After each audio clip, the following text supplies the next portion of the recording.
భారతీయులు ఒక్క సంవత్సరం గోల్డ్ కొనకపోతే ఏమవుతుంది? ఒకసారి ఇమాజిన్ చేయండి. రేపు ఉదయం ఇండియా మొత్తం ఒక డెసిషన్ తీసుకుంది, ఈ సంవత్సరం ఎవరు గోల్డ్ కొనొద్దు అని. ఒకసారి మన ఇండియన్ ఆంటీస్ రియాక్షన్ ఎలా ఉంటుందో చూద్దామా? జ్యువెలరీ షాప్స్ ముందు సైలెన్స్. వెడ్డింగ్స్ లో రిలేటివ్స్ ఎంత గోల్డ్ పెట్టారు అని అడిగితే ఎస్ఐపి పెట్టాం అని ఆన్సర్స్. దేశంలో చయోస్ మొదలవుతుంది. కానీ అసలు క్వశ్చన్, ఇలా నిజంగా జరిగితే ఇండియా రిచ్ అవుతుందా? రూపీ స్ట్రాంగ్ అవుతుందా? లేక ఎకానమీకి రివర్స్ షాక్ పడుతుందా? ఎందుకంటే ఇండియాలో గోల్డ్ అనేది జస్ట్ జ్యువెలరీ కాదు, అది emotion, status, emergency fund, black money locker, ఇంకా చాలా మందికి రిటైర్మెంట్ ప్లాన్ కూడా. సో ఈరోజు ఇండియాకి ఉన్న బిగ్గెస్ట్ సైలెంట్ అడిక్షన్ని డీకోడ్ చేద్దాం రండి. ఇండియాకి గోల్డ్ అంటే ఎందుకు అంత ప్రేమ? ముందుగా ఒక సింపుల్ మిడిల్ క్లాస్ ఫ్యామిలీ తీసుకుందాం. వాళ్ళు దగ్గర 5 లక్షల మనీ ఉందనుకుందాం. ఇప్పుడు లాజికల్లీ ఆలోచిస్తే వాళ్ళు అనుకుంటే బిజినెస్ పెట్టచ్చు, స్టాక్స్ కొనొచ్చు, ల్యాండ్ తీసుకోవచ్చు. కానీ చాలా మంది ఏం చేస్తారు? గోల్డ్ కొనండి, అదే సేఫ్ అని అదే చూస్ చేసుకుంటారు. మరియు ఫన్నీ పార్ట్ ఏంటంటే అదే గోల్డ్ని లాకర్లో పెట్టి 10-15 ఏళ్ళైనా టచ్ చేయకుండా వదిలేస్తారు. ఇక్కడ మనకి గోల్డ్ అనేది ఒక ఎమోషనల్ వైఫై లాంటిది. ఇండియాలో గోల్డ్ వాల్యూ దాని యొక్క షైన్ వల్ల కాదు, మన ఎమోషన్స్ వల్ల. ముఖ్యంగా ఇండియన్ మామ్స్కి గోల్డ్ అంటే ఆఫ్లైన్ బ్యాంక్ అకౌంట్ లాంటిది. హిస్టారికల్లీ చూస్తే చాలా మంది ఉమెన్స్కి పర్సనల్ ఫైనాన్షియల్ సెక్యూరిటీ అంటే గోల్డే. అందుకే క్యాష్ పోతుంది, గోల్డ్ నిలుస్తుంది అనే మైండ్ సెట్ డెవలప్ అయింది. ఇంకా ఇండియన్ వెడ్డింగ్స్ గురించి మాట్లాడితే పెళ్లి సమ్ టైమ్స్ కపుల్ కోసం కాదు, గోల్డ్ ఎగ్జిబిషన్ కోసం.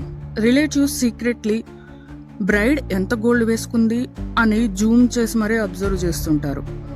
ఇండియన్ వెడ్డింగ్స్ లో లవ్ ఆప్షనల్, గోల్డ్ మ్యాండేటరీ. అసలు హిడెన్ ప్రాబ్లం ఏంటి? ఇప్పుడు అసలు సిస్టమ్ గేమ్ మొదలవుతుంది. ఇండియా గోల్డ్ ప్రొడ్యూస్ చాలా తక్కువ చేస్తుంది, అంటే బయట దేశాల నుంచి ఇంపోర్ట్ చేసుకుంటుంది. మరియు పేమెంట్స్ డాలర్స్లో చేస్తుంది. సింపుల్గా చెప్పాలంటే ఇండియాని ఒక జైంట్ వాటర్ ట్యాంక్లో ఇమాజిన్ చేయండి. దాంట్లో ఉన్న వాటర్ డాలర్స్ అనుకోండి. మనం గోల్డ్ ఇంపోర్ట్ చేసిన ప్రతిసారి ఒక పెద్ద పైప్ ద్వారా వాటర్ బయటకు వెళ్తుంది, అదే డాలర్స్ అవుట్ ఫ్లో. బేసికలీ మనం ఒక షైనీ మెటల్ కోసం దేశం డాలర్స్ బయట పంపిస్తున్నాం. ఇప్పుడు ఇమాజిన్ చేయండి, ఒక సంవత్సరం గోల్డ్ ఇంపోర్ట్స్ ఆల్మోస్ట్ 0 అనుకుందాం. సడన్లీ డాలర్స్ ఇండియాలోనే ఉంటాయి. ప్రెషర్ తగ్గుతుంది, రూపీ స్ట్రాంగ్ అయ్యే ఛాన్స్ ఉంటుంది.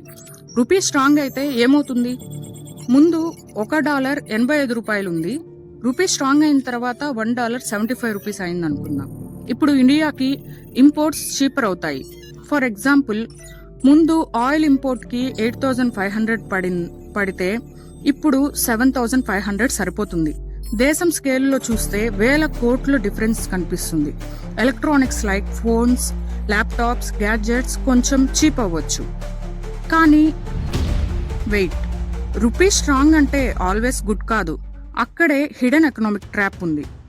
స్ట్రాంగ్ రూపీ డేంజరస్ కూడా అవుతుంది. ప్రాబ్లం ఏంటంటే ఇండియా ఎక్స్పోర్ట్స్ కూడా చాలా చేస్తుంది, especially IT, textiles, pharma. For example, ముందుగా ఒక ప్రాజెక్ట్కి అమెరికన్ కంపెనీ మనకి $1,000 పంపితే ఇండియన్ కంపెనీకి అది 85,000 వచ్చేది.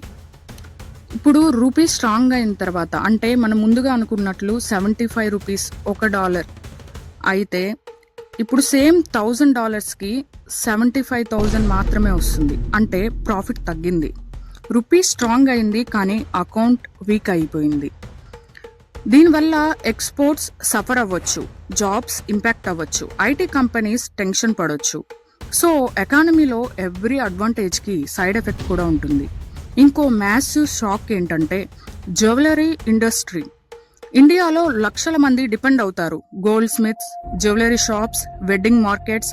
ఒక్కసారిగా గోల్డ్ డిమాండ్ 0 అయిపోతే చాలా షాప్స్ లిటరలీ సైలెంట్ అయిపోతాయి.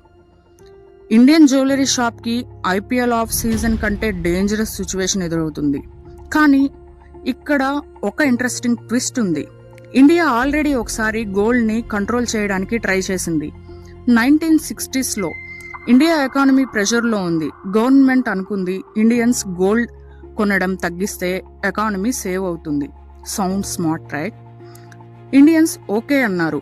కానీ అదే ఇండియన్స్ దుబాయ్కి రూట్ ఎతికారు. గోల్డ్ డిమాండ్ డిసపియర్ కాలేదు, స్మగ్లింగ్ ఎక్స్ప్లోడ్ అయింది. ఇల్లీగల్ నెట్వర్క్స్ గ్రో అయ్యాయి. Under ground gold business huge అయింది.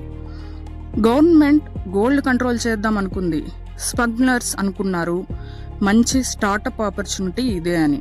హ్యూమన్స్కి స్ట్రాంగ్లీ కావాల్సినది రెస్ట్రిక్ట్ చేస్తే బ్లాక్ మార్కెట్ ఆటోమేటిక్లీ మొదలవుతుంది. గోల్డ్ కూడా అంతే. బిగ్గెస్ట్ హిడెన్ ట్రూత్ ఏమంటే అసలు గోల్డ్ షైన్ వల్ల వాల్యూ కాదు, ఫియర్ వల్ల వాల్యుబుల్. అవును, మనం ఫ్యూచర్ గురించి పడే భయం, ఇన్ఫ్లమేషన్ వల్ల, ఎమర్జెన్సీస్ వల్ల, ఇన్స్టెబిలిటీస్ వల్ల మనం భయపడే భయమే. అందుకే సెంచరీస్ నుంచి గోల్డ్ సర్వైవ్ అవుతోంది.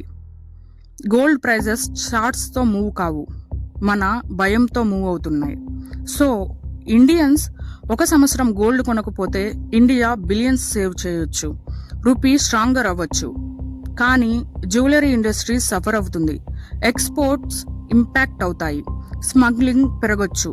ఎందుకంటే గోల్డ్ అనేది మెటల్ కాదు, ఇండియాలో అది ఒక ఎమోషన్, ఒక భయం, ఒక స్టేటస్. అంతేకాదు సర్వైవల్ సైకాలజీ కూడా. మరియు maybe biggest question is not why do Indians buy gold? Maybe question is why do people trust gold more than the future itself? Subscribe for more hidden system behind money, psychology and power.